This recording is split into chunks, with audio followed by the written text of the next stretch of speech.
Possibly. I think what he should have said was, I'll get the numbers down, because he has done that. However, to stop them altogether, I don't think that's possible. Hasn't been done before. Not for the 20 years that I've been seeing immigrants cross the channel. Different methods and different ways to come over. So perhaps, you know, it was foolish to make that pledge, and perhaps it was foolish to believe that it was going to be fulfilled.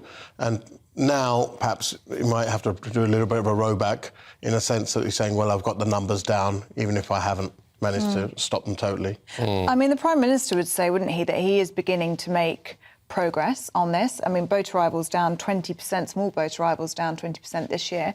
But then Labour would say that's nothing to do with his policies, that's just to do with the weather, or perhaps other ways that people are making their way into the country, such as by lorry.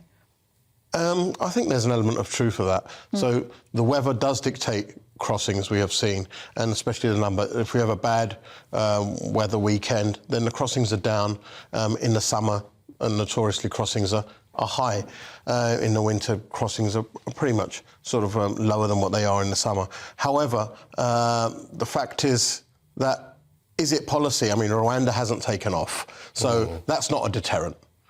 We know that. No, it's not a deterrent yet. I mean, the argument is it would be a deterrent if it was up and running. Well, the argument doesn't really fit in, I think, because the spaces are only 500, and we'd have to take a few Rwandans back out of that. So we might be looking at a net of 350 people going in a space of a year, 350 people. Now, what are we going to do with the other 49,700-odd people that are crossing the channel? So what do we need to do? Keir Starmer is apparently looking at a revised Rwanda plan. It's not the same. It's not about shipping people out when they get here. It's about processing people before they attempt to make the crossing. Is that a more sensible approach? This is a call that a lot of people have been saying for a long time. I set up processing centres in France or Belgium, Holland, wherever we can get it, so to prevent crossings coming over.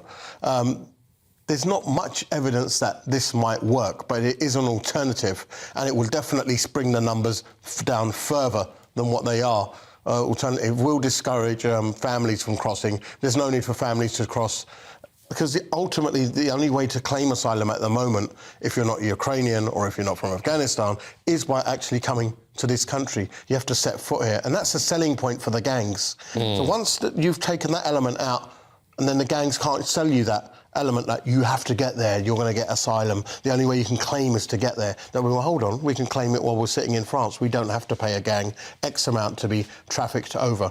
The essential key ingredient or the key factor is catching the gangs. If you want to stop drug dealing, you catch the drug dealers. You don't lock up the drug users. And I've said this quite a few times. Yeah, but we never catch all the drug dealers, do we? You're never going to stop people wanting to embark on that criminal enterprise if they think there's a market there. The fact that people smuggling makes more money than drug dealing and drug smuggling should put this on a priority footing. We always hear about a war on drugs. We always hear about drug dealers getting caught in multiple numbers. When's the last time you heard of a war on people smugglers? When's the last time you ever heard of a people smuggling gang locked up? If they do, they get 2 or 3 years. I mean, the most recent one, they got 8 years, and they'll be out in 4.